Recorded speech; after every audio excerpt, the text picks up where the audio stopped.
দুইটি কাজের মাধ্যমে ভাগ্য পরিবর্তন করা যায়। দুইটি আমলের মাধ্যমে, দুইটি ইবাদতের মাধ্যমে আমাদের ভাগ্যকে আল্লাহ পরিবর্তন করে দেন। ওই লেখাটা কেটে দিয়ে আরেকটা লিখে দেন, ভাগ্য পরিবর্তন করে দেন দুইটি আমলের মাধ্যমে। সে দুইটা কি কি?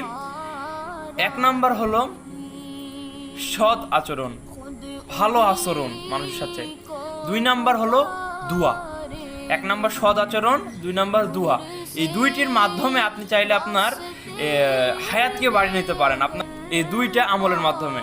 তাহাজ্জুদ পড়লে কিন্তু হায়াত বাড়ে না, হজ করলে কিন্তু হায়াত বাড়ে না, কিন্তু আপনি যদি সৎ আচরণ করেন তাহলে আপনার হায়াত বেড়ে যাবে। আবার আল্লাহ রসুল সাল্লাল্লাহু আলাইহি ওয়াসাল্লামের কাছে জিজ্ঞেস করা হলো, আল্লাহ নবী, কোন ধরনের ব্যক্তিগুলো সব থেকে বেশি জান্নাতে যাবে, আখিরাতের ময়দানে সবচেয়ে বেশি জান্নাতের সুসংবাদ প্রাপ্ত হবে? আল্লাহ রসুল বললেন যে সৎ আচরণ এবং আল্লাহর ভয়, এই দুইটা জিনিস মানুষের সব থেকে বেশি